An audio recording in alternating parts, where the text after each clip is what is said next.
2024年第一個短片同大家咧分享一下，都係關於高端醫療嘅。咁喺我哋嗰個YouTube 裏邊咧，我哋都做咗個投票嘅。咁我就列咗有6種唔同嘅 topic 啦。咁如果大家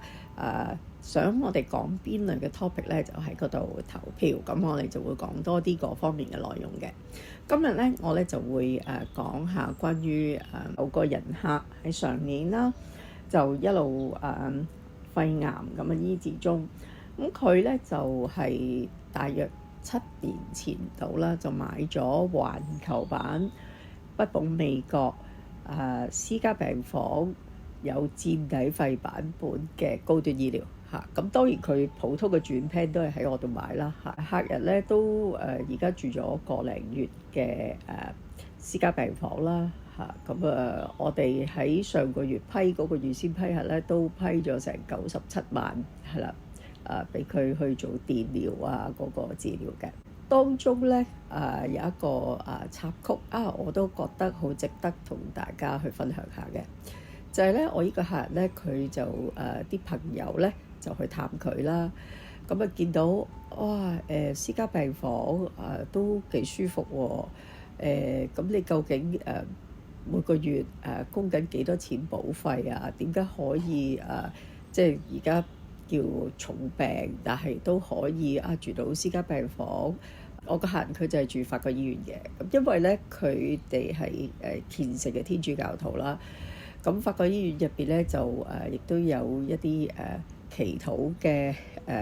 public area 啦，甚至乎禮拜日亦都有一個小聖堂啦，係有神父可以喺度做彌撒啦。揀咗喺法國醫院嗰度嘅私家病房嗰度去做治療，而佢大部分朋友都係天主教教徒，咁所以咧一上到去咧就感覺就好良好啦，亦都覺得都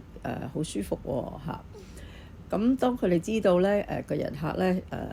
買嗰個高端醫療嘅保費其實真係唔係好多嚇，即係純粹以高端醫療個 part 嚟計唔係好多。咁於是咧佢咧就即刻就返屋企就睇返自己嗰份保單究竟自己有冇買高端醫療咧？保險買咗啦，但係都唔知自己有冇買高端醫療。如果病嘅時候都可以好似我個人客咁係啦，能夠私家病房佢都覺得都係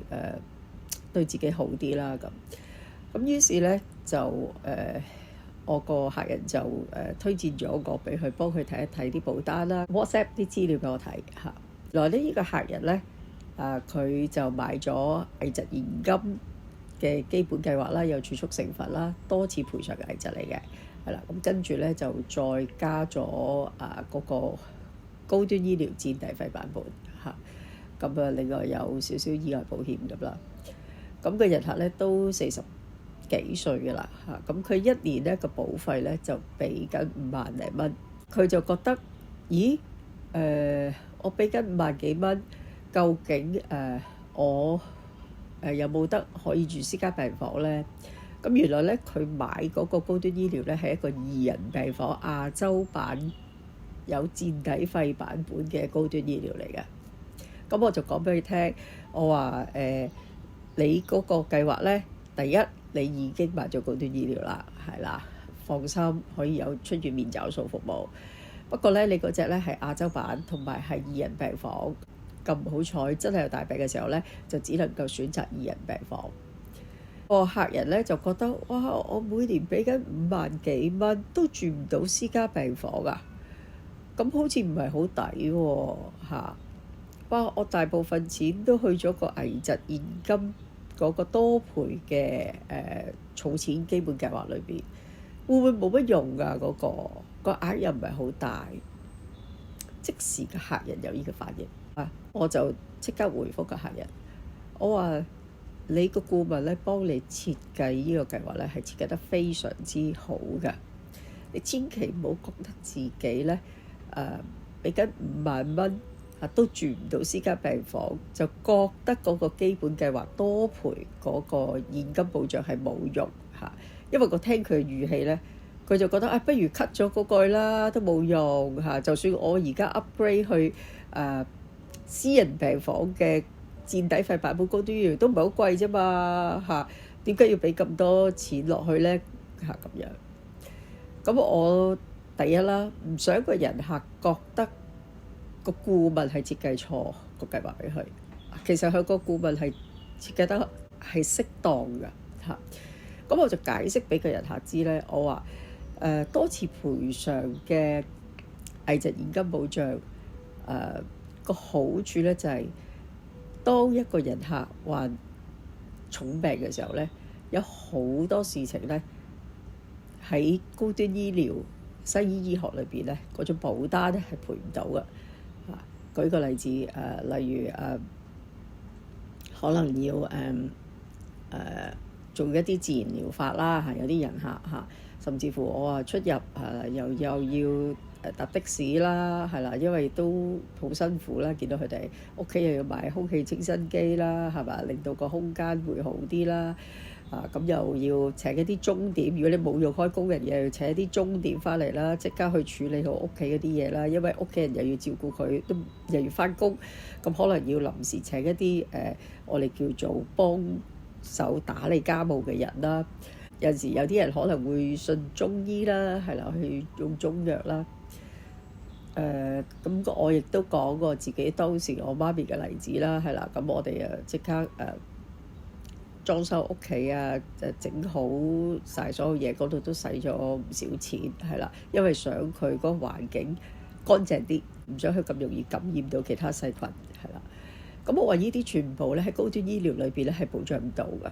係我哋額外嘅使費。危疾現金保障咧，俾一個現金你你而家都係只係買咗10萬蚊美金，都係講緊得個78萬大約港紙，唔係好多。如果你仲話要 cut 埋佢咧，我就覺得唔係好恰當咯嚇。我話當一個人客病嘅時候咧，唔係淨係住醫院嗰度要使錢，其實有好多方面都要使錢。咁但係只不過可能你未病過，你唔知道。咁我就話俾你聽，嗰個多次賠償嘅危疾現金保障咧係有佢嘅作用，而且你賠咗一次之後咧，喺80歲之前再有第二次咧，亦都會再有第二個賠償。咁個客人咧就當然聽完之後咧，就因為可能我啲語氣都重重地嘅，因為我唔想佢覺得個營業員好似買咗啲唔啱嘅計劃俾佢。事實上嗰個計劃係設計得好好。第二就係喺因為佢嗰個高端醫療咧都係買咗2年嘅啫。其實呢2年咧，大部分市場咧啲人係要平咧，都係買2人病房嘅高端醫療。只不過係佢今次去探我個客人，見到私家病房原來係可以即係咁安靜，係啦，亦都唔會受其他人騷擾，咁所以咧佢就先至覺得不如upgrade 翻去私家病房啦，自己嘅保險咁。但係佢又唔想俾咁多錢啊嘛，咁所以佢就覺得不如 cut 一啲其他保險啦嚇。但係我就從來都唔主張人客咧買開嘅保險去 cut 嘅唔同嘅健康狀況，除非你話真係經濟上唔許可嘅啫。我亦都再三強調咧，佢個 agent 咧係幫佢設計到一個好合適嘅計劃。當有重病嘅時候咧，唔同嘅保險有唔同嘅功能，自然發揮唔同嘅作用。有陣時咧，客人咧買啲保單咧，佢買2年其實冇耐，但係佢都唔知自己係買咗高端醫療亦都唔知自己有免找數服務咁佢係好想知佢都好緊張，知道1個月我個人客都用成97萬，咁佢都要知自己嗰個醫療保險俾唔俾到嘛，係嘛？咁我覆佢，我話你放心，你嗰個都係高端醫療嚟嘅，係有免找數服務嘅咁我話你唔需要擔心呢個第一，只不過係住2人病房啫咁你話2人病房同私家病房有冇分別咧咁即係喺我角度就對於一啲老闆嘅客戶啦，或者有啲客人佢哋可能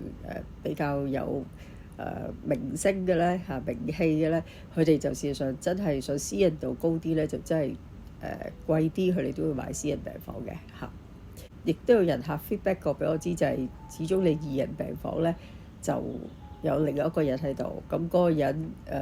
無論鼻鼾聲好大又好，或者原來佢入嚟安排照腸都好，2日因為譬如好似我個人客，佢住成個月，如果佢住2人病房咧，就不停隔離床嘅，不停轉人嘅咁佢